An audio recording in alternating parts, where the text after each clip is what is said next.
Okay, this is OPEX mixed modal pain, and you want to think of it as mixing a whole lot of things together and trying to create a painful atmosphere with that.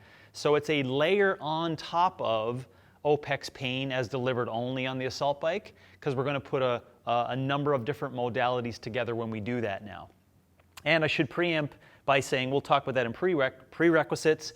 You probably want ample practice, and I would say even a really good capability of experiencing OPEX pain on the assault bike alone before you get into trying to experience OPEX mixed modal pain. But because it's a common practice today, and it's in the language, people discuss it, there's a lot of pain involved, it's a different form of suffering, and we're now like 20 years removed from having mixed work inside of a specific kind of dose response.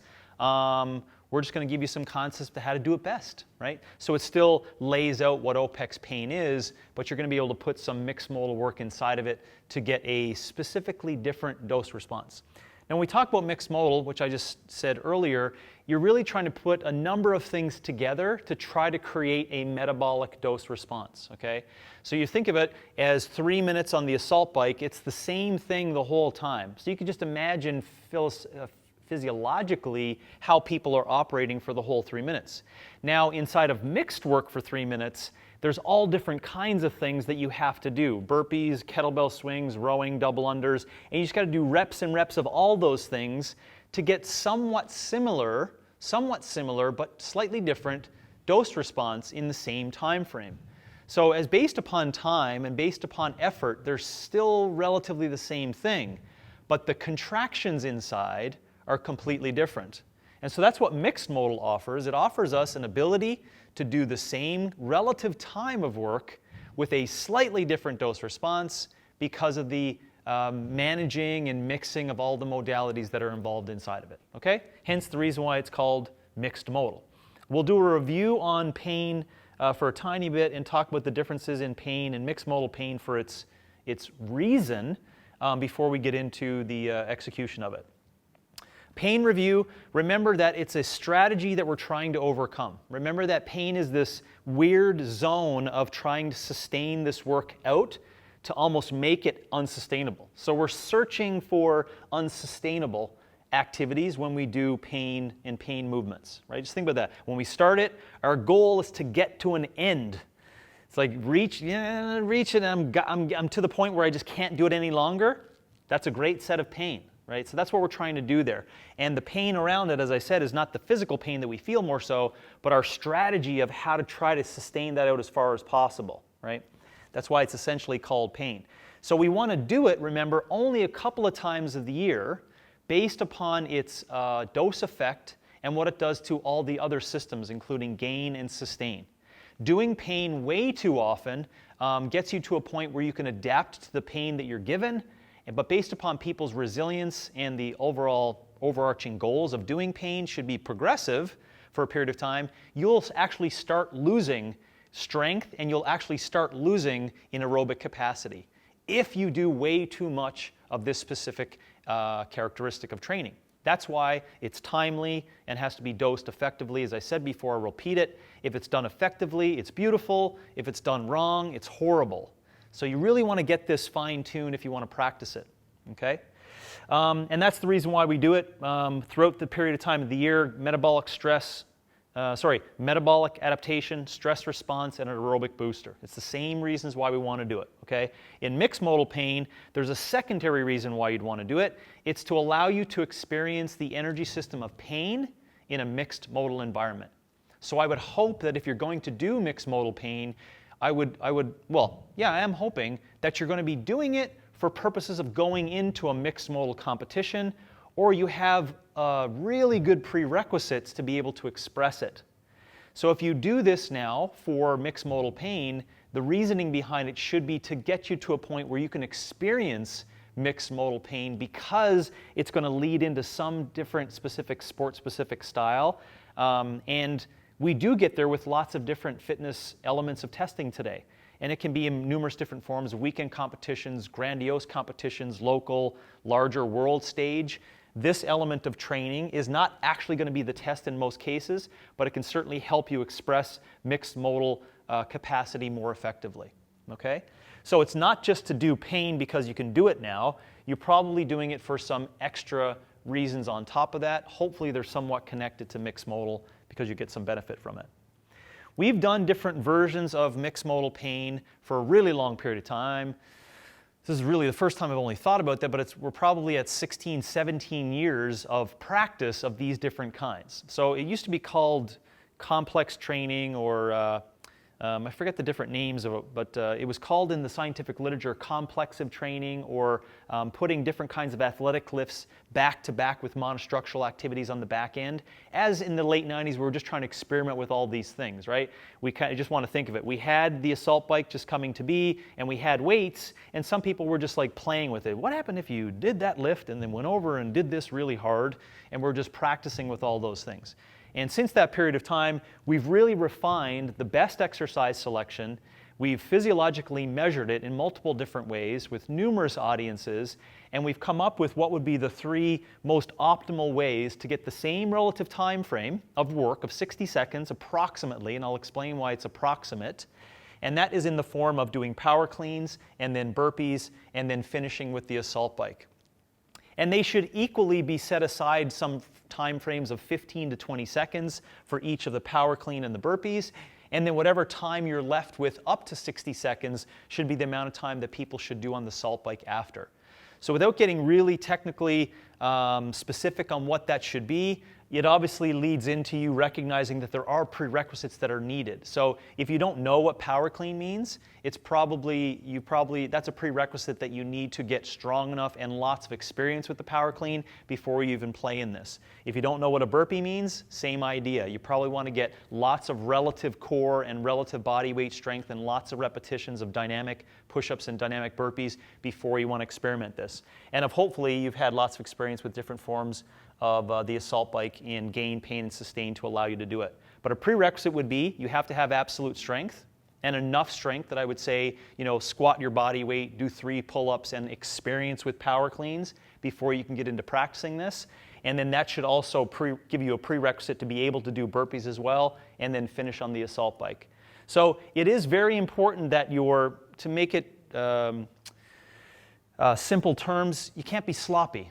So and I don't even know any other way, I can't show you what are the exact alignments of the mechanic. If you feel you're sloppy, if you even intentionally don't even know if you're sloppy, maybe get someone to watch you, but you have to be perfect in technique for all of these, including the assault bike, in order to get the best benefit of this, okay? So the prerequisites, you got to be strong and you got to be efficient in the movements in order to get the best effect from it. The 3 best, there are multiple different ways you can do this, because what mixed modal means, remember, is just mixing weights, gymnastics, and monostructural activity all together. You could put different movements here for weights. You could put different gymnastic movements here. And of course, we want to use the assault bike at the end to tie that into being OPEX mixed modal pain. But we've found the best output from all of these in this order, okay? So if you're, to be specific, and we'll talk about this a little bit in the avatar training, you want to be at sub-maximal percentages of your power clean here. And based upon the essence of the person, you could range from 55 to 75% of your 1RM to get to the point where you're doing this for, as I said, close to 15 seconds of total work.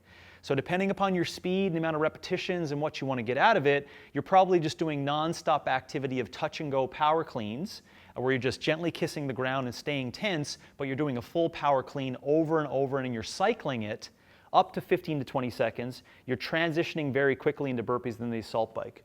So that percentage of 55 to 75% 1RM, that's largely relative to the person that we're working with, and the avatar example will highlight that even more so, okay? So power clean for a number of reps for up to 15 to 20 seconds. Burpees, number of reps up to 15 to 20 seconds. Remember, body weight, distance move will dictate how many reps you do in there. And then whatever time you have left for 60 seconds, you're going to go guns a-blazing on the assault bike. Your scoring, of course, if you're going to have 60 seconds, I would hope that you're going to make the repetitions of the power clean and repetitions of the burpee the same every set, because then you can have controlled measures to do 3 sets each time, which I'm going to ask you to do. And when you do that, The goal of the scoring is that when you get on the assault bike, remember it's at rest. So you're doing the power cleans, you're going to do a bunch of burpees, you're going to jump onto the assault bike and get going, and you're still on a timer, right? So whatever work that you complete in the rest of that 60 seconds is your scoring, if you can imagine that. Because you can't score specifically the power output in the power clean. You can't score even the time frames of the power clean or the burpee, or even the power output of the burpee, right? But the bike gives you a metric that you can score so that you can look at repeatability. So when I say repeatability in this context of now the prescription, 60 seconds-ish on, 8 minutes rest times 3, when you do that, it needs to be the same score per set, but your score is the amount of work that you did on the assault bike in the last portion of the 60 seconds, okay? You want to be able to do this over a maximum of a 2-week exposure. It's a lengthier conversation, but I'll just say that the neuroendocrine effects of mixed modal power training can really knock people over and really beat them up. If you do this effectively, twice a week for 2 weeks is enough. Experience it, out, and then just get the benefits of it, right? And you can have a retest of the 3-minute max cals, which would be an excellent way to just see if there was any effect of the mixed modal dose response on that. But remember, if we're doing mixed modal pain training, I would hope you're getting into some form of mixed modal activities and allow those mixed modal tests to determine if this mixed modal pain activity was effective enough for you. Okay? 60 seconds, 8 minutes rest, 3 times, 2 times a week. So obviously, well, I would hope you know that you're going to spread them apart between 3 to 4 days each time, and then you want to do it for a maximum of 2 weeks. And you can dose that maybe, I would say, 3 times a year as a maximum. Now, if you're just thinking that's a very low dose response, then you don't know what I'm talking about when I say how much pain is involved in true expression of mixed modal pain. So when you experience this or when you see it in the avatar, it's a ton of work in a very short period of time, which requires, if you can remember, a little bit more rest period, right? Remember what we had inside of the 60 seconds, 5 minutes for the OPEX pain, right? We now have 8 minutes. Why? Because overall, systemically, this is a harder response on the brain and the metabolic system. So you need more time to rest. If you initially are just watching this video, you look at this and say 8 minutes, that's way too much time, I'm going to cut it short. You're going to come back to watch this video again and go, okay, now I understand the pain that goes inside of that, because the 60 seconds is a lot of work. Even if you do feel that that's too much rest, I would suggest, to make it simple, go harder for the 60 seconds. That means you need to be more efficient but put out more power, possibly in the lows choose for the power clean. You need to do your burpees faster or add more reps, or you need to get on that bike and go guns a-blazing for the last portion of the 60 seconds. You should require 8 minutes. That's the language. You should require 8 minutes. If you don't, you're not doing it effectively. Last point on that, just for progression, because that will tie it in, I already talked about how much you need to do it, they still have to be repeatable sets. I think I said that earlier, but I just want to make sure I'm repetitive on that. Whatever score you have, that needs to be the same score for 3 sets. That's to ensure you know you've done it effectively.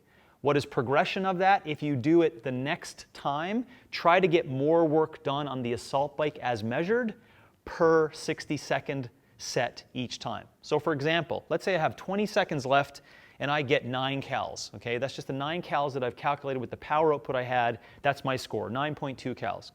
And then the next set, I get 9.3 cals. And then the next set for the last one of the day, I get 9.2 cals. Excellent. If I do it 3 days later, a goal for you could be intention goes up in the power clean and burpee, so the speed possibly improves, right? And now you're looking at 9.5 to 10 cals as the goal.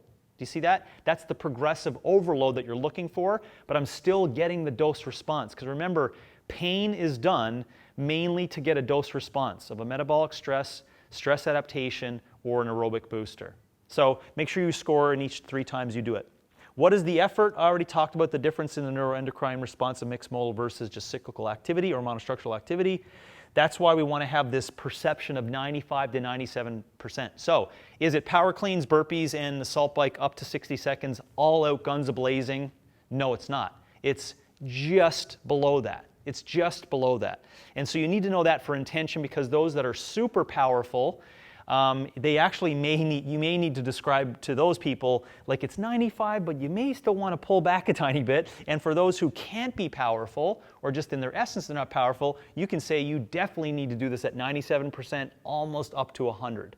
See how I just described it based upon the essence of the person? That largely dictates the effort that you want to put into it, okay? So mixed modal pain has a reason, slightly different than just pain on the assault bike. And what we're essentially doing here now, we're mixing all these elements to try to get the same dose response. The upside of that is you get to mix elements. The downside of that is the dose effect. Because of the dose effect, you're going to do it less often. You have to have some prerequisites to make it perfect. And I'm going to say only use these elements because based upon our empirical data and our observation, the work we've done, it's the best physical dose response of using those three pieces of WGM, which is essentially called mixed modal for that. And to review the total effort, 60 seconds on-ish because the time frame may change slightly based upon what you're looking to accomplish there. Of course, you're going to go up to 60 seconds, but I'm talking about the work that's done inside. 8 minutes rest 3 times, maximum of 2 weeks, 2 times a week each time. And if you do it 3 times a year, that would suffice for you to get lots of practice. Test 3-minute max cals before, or test 3 minutes max cals after. Or if you're inside of a mixed modal conversation, you can use mixed modal tests. Any mixed modal test that you're doing, you can do do it a couple weeks after and see if there was improvements on top of that. So that was OPEX mixed modal pain with the assault bike.